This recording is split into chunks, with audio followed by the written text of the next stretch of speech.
Da li instalirati krekovanu verziju FL Studija, uštediti malo novca ili možda bolja ideja kupiti originalnu kopiju vašeg programa, instalirati u računar i koristiti za izradu vaših projekata?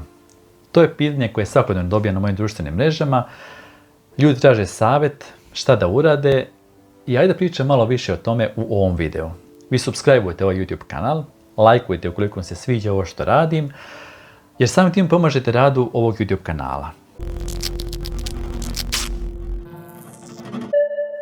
Na početku samo da kažem da FL Studio nije jeftin. Još usto ukoliko kupimo neke pluginove koji nisu u njihovim free verzijama, a kad znamo da krajnji ishod i da nam se možda te pare koje smo uložili neće vratiti, onda treba da se zapitamo koju verziju FL Studio da koristimo. Ja vjerujem da svako do kraja ovog videa da ima otprilike neku sliku razvijenu, šta da uradi ukoliko je razmišljao da počne da se bavi kreiranjem muzike, pravljenjem nekih zvukova itd. FL Studio krekovanu verziju je veoma lako naći na internetu i postoji masa izvora gdje možda nađete. Ali treba da se zapitate da li samim time otvarate mogućnost hakerima i ljudima koji se bave prevarama na internetu da dođu do vaših ličnih podataka, vaših bankarskih računa, vaših online naloga itd. FL Studio krekovana verzija se instalira veoma lako, instalirate program, instalirate registry key, program registruje da je otključan i otvoren je za rad. FL Studio, odnosno kompanija koja proizvodi FL Studio, koja se zove Image Line, ima veoma striktne polise, gdje se kaže da je veoma strogo zabranjeno korištenje ilegalnih kopija i čak nije dozvoljeno da koristite ni kopije koje vam je dao vaš prijatelj na korištenje. Veliki svjetski youtuberi su našli u problemu zbog toga što su koristili ilegalne kopije. FL Studio im je obrisao masu videa, masu muzike, izgubili su puno para i vjerujem da i vi, kao i većina ljudi koji se bave kreiranjem muzike, ne želi da nađe sebe u poziciji da zbog nekih par stotina eura budete tuženi od Image Line-a, kompanije, i da imate problema u svom životu zbog glupih stvari. Sad, mala je vjerovatnoća da će baš Image Line da nađe vas da koristite ilegalnu kopiju softvera. Kako će vas naći?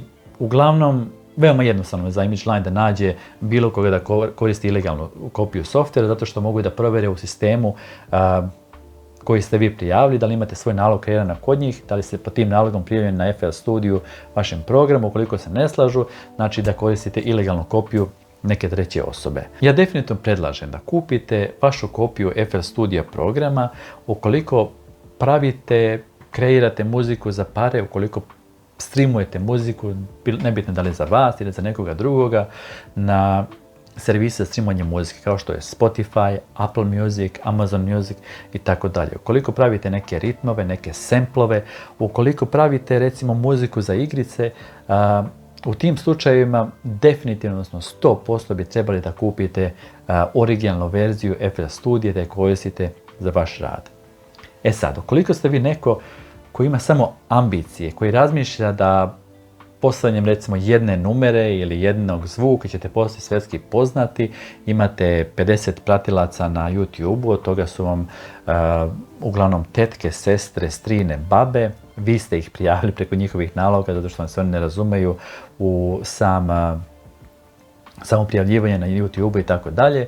Onda u tom slučaju mislim da mi je nebitno koju verziju softvera koristite. Nemojte me krivo razumjeti, ja nikome ne predlažem da koristi ilegalnu verziju FL Studija, ja lično sam je ne koristim, a ujedno i te verzije FL Studija koje su kopije imaju puno bugova, imaju puno grešaka, ne dobijate update, jednostavno dogodi vam se posle sati i sati rada da jednostavno vam se FL Studio zaledi, mora da ga restartujete i da izgubite sve ono što ste radili do tog momenta.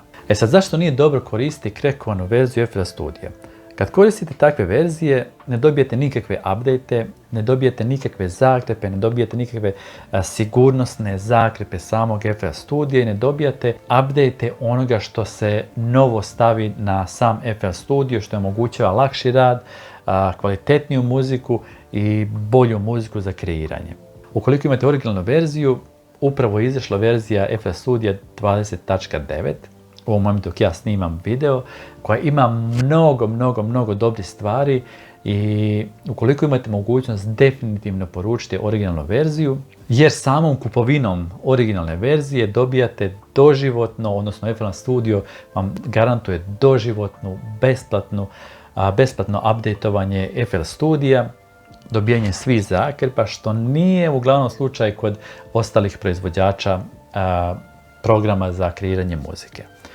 Ukoliko ste osoba koja razmišlja da bi željela da ima FL Studio, želi da se bavi muzikom, a jednostavno nema sredstava, onda u tom slučaju ja vam preporučujem da instalirate neke programe koji su besplatne verzije za kreiranje muzike, nisu toliko loši, nisu toliko dobri kao FL Studio, ali možda se uradi puno dobrih stvari na samim tim programima. Da li si mi nekad koristio krekovanu verziju FL Studio? Jesam, naravno, ali to mi je bila jedina mogućnost da mogu da vidim da li želim da se bavim kreiranjem, odnosno editovanjem muzike i da naučim sam FL Studio kako se radi u njemu. I to su bili jedini razlozi zašto sam ja koristio krekovani FL Studio. E sad, ukoliko nemate mogućnost da kupite FL Studio ili ukoliko razmišljate, niste još ni počeli da se bavite muzikom, editovanjem muzike, moja preporuka vam je da učitate sa interneta trial verziju FL Studija, odnosno to je probna verzija FL Studija gdje imate mogućnost da koristite jedan mjesec. Jedini nedostatak te verzije je što ne možete da otvorite sačuvane projekte u FL Studiju, ali kada kupite svoju verziju FL Studija, možete da otvorite sve te projekte. Ukoliko verujete da je FL Studio ono što vam zadovoljava vaše potrebe, da je program u kojem znate da radite, u kojem želite da radite, ima sve ono što vam je potrebno, moj najveći prijedlog je od prvih novaca koje zaradite, nebitno da li na streamovanjem na muzičkim servisima ili prilikom rada na YouTube ili kreiranjem muzike, prodaju muzike, radom muzike do nekog drugoga. Znači, moj prijedlog je da kupite originalnu verziju FL Studija. Evo, ovako izgleda sama web stranica kompanije Image Line koja je vlasnik FL Studija. Ukoliko želimo da vidimo koje verzije FL Studija postoje, idemo i vidimo da postoje 4 verzije FL Studija. To je Fruity verzija, Producer verzija, Signature i All Plugins Edition. Ja konkretno imam Producer verziju i mislim da zadovoljava sve moje potrebe. Koje su razlike među njima možda pogledate evo ovdje dole. Što ja preporučujem da kupujete?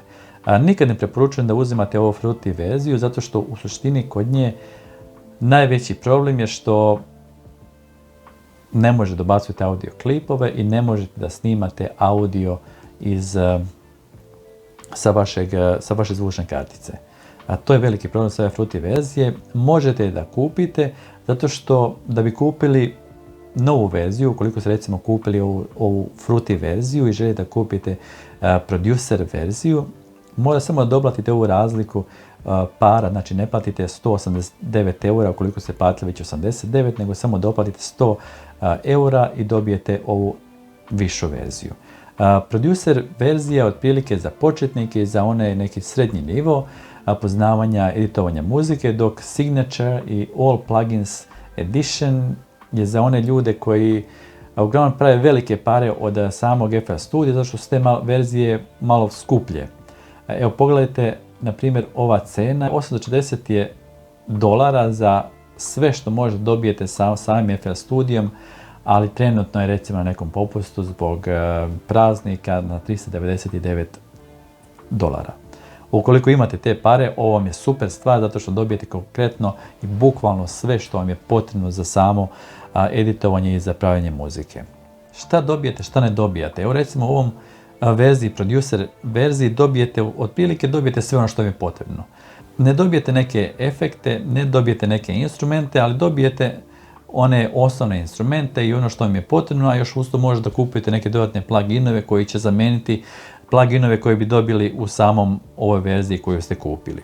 Dakle, na kraju da vam kažem, ukoliko ste neko ko se bavi ozbiljnom muzikom, u tom slučaju definitivno treba da kupite vašu originalnu verziju FL Studio. Ukoliko ste neko koje samo pokušava da nađe sebe, da vidi da li je to za njega, da li nije to za njega, moja preporuka je da koristite ovu probnu verziju i da vidite da li je to za vas ili ne. Rekao sam, prve pare koje zaradite od prodaje neke muzike ili editovanja ili bilo čega, odlučite se i kupite FL Studio da vas ne boli kasnije glava, da ne dođete u neke probleme, da vas ne jure po sudovima, da vas ne traže pare i tako dalje.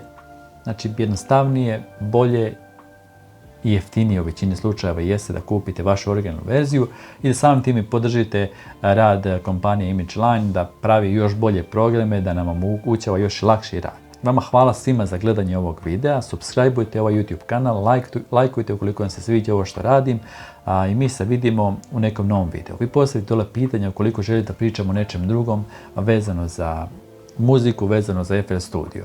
Hvala vam i vidimo se.